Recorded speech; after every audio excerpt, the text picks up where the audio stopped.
This video is brought to you by these fantastic sponsors, as well as Mobile Gaming News Network, mobilegamingnews.com, your one-stop shop for all your mobile gaming news, reviews, and information you can use. Head on over and sign up, and if you are inclined to write some articles, go ahead and sign up for that as well. We are always looking for more writers. But with that, let's get into the video. Greetings class and welcome to Reingar's Crash Course, the course that teaches you the 500 IQ big brain Senku level plays of the game. Today we're going to be talking about buffs, and what is this going to do for you? Well, it is going to help you out with team building, what the buffs bring to the table so that you can understand what it is that your opponents are going to be bringing and some of the prominent users of these buffs. So with that said, let's get into the class. First up is going to be increased attack. This is a very straightforward buff and it does come on quite a few characters. It is core for your DPS to dish out the damage that they are meant to do. Increased attack will provide a 50% increase to the target's attack. While this most often comes in the form of an AoE buff, you will also have some single target units as well as units that will provide this buff to themselves. They can also be provided by some artifacts as well. One of the prominent single target characters wielding this buffs is Auxiliary Lots. This comes on his S2, which not only pushes a given unit to the front of the class, but also provides the attack up buff. This is amazing for pushing your DPS to the front and providing overall more damage. This is also on Tywin, who provides increased attack, CR push, and increased crit chance to both a single target and himself. If you're looking for the party-wide attack buffer, some of your big names are Charles, Tamrin, Rose, General Purges, Yuna, Vivian, and Maid Chloe. There are quite a few more that can provide this buff to the team or themselves, and increased attack will be the staple buff, which you should look to fill when building any team. Speaking of which, let's talk about greater attack. And this one is a little bit harder to come across. This buff provides 75% increase to attack, which is 25% more than regular attack. There are currently 3 characters can provide greater attack, and 2 that have a random chance to provide greater attack, and 1 that gains greater attack when given their exclusive equipment. Vivian provides an attack up buff for the entire team and greater attack buff for herself. Sirmia provides herself with greater attack on her S2, and Mascot Hazel provides greater attack provided the initial target of her S3 is a fire elemental unit. Now your last one is going to be Blaze Dingo, who can provide himself with greater attack off of his S3 when given his exclusive equipment. You also have Rin and Moonlight Rin, who can provide greater attack, but it does have just a random chance on their skills, so it's actually not really reliable. The artifact Alexa's Basket also has a chance to provide the greater attack buff as well. Up next is going to be increased speed, and while this is not a staple buff, it is very nice, though it is not as easy to come by. This is going to increase the target speed by 30%. That's great for making fast boys faster and slow boys a little faster. For AoE buffers, you have Captain Ricorous, Righteous Thief Ruzid, Jekt, and Yuna. For the most part though, this is going to come in the way of a self buff, with Sid, Assassin Kali, Silk, Mursa, and Ken being some of the big names on that list. Next on the list is increased defense, and this does just what it claims. It increases your defense by 60%. This most typically comes in either a self buff or a single target. If you are looking for AoE defense buffers, you are going to have a limited pool of characters to pick from. Luca, Phyllis, Maya, Doris, Elson, and Crow are pretty much about it. As you can see, there are quite a few sleeper buffers here, with Elson and Phyllis being 2 of my favorites, but Crow is the typical go-to for this. Ever have a plan to do metric piles of damage and then someone drops a buff and all of a sudden everyone is invincible? Well, that's because this skill neutralizes all of the damage when attacked. This is currently held by 6 characters. AoE Invincible belongs to Elena and Crimson Armin. Blaze Dingo makes himself and a target invincible. Acades can provide it for a single target, and once Rule brings somebody back to life, they're gifted with invulnerability. Last but not least is Ludwig, and his S2 provides himself immunity for a turn. This skill can turn the tides of a battle when provided to the slower, tankier bruisers in the game, causing the enemy team to use all of their damage slamming into a brick wall and allowing you to follow up on the next turn. A little bit more of a niche skill is Immortal, and this neutralizes all of the damage taken when attacked in this mode.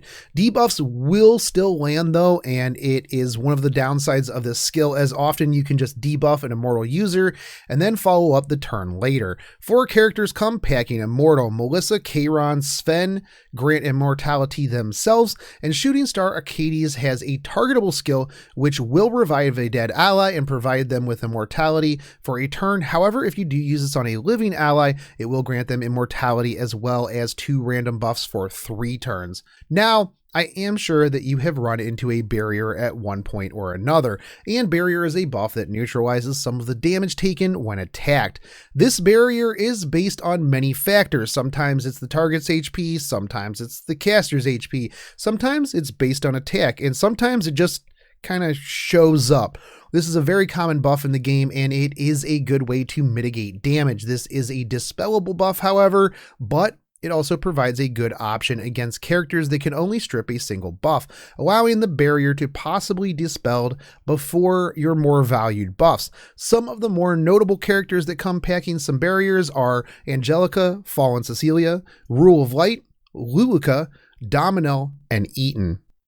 Looking to increase your critical hit resistance? Well, this is going to be a bit tough considering there are actually only 2 characters that provide this. DN, who is a limited character, provides this buff, as well as increased attack on her S3. And the other character is going to be Troublemaker Crozet. However, it's actually only available on his S3 and only if the targeted unit is a Thief, Warrior, Ranger, or Mage. This skill is very, very limited, but amazing, as it decreases the chance of a target suffering a critical hit by 50%. Enrage increases attack and speed by 10%. However, it is actually only a self-inflicted buff, and it only comes on Corvus and Clarissa.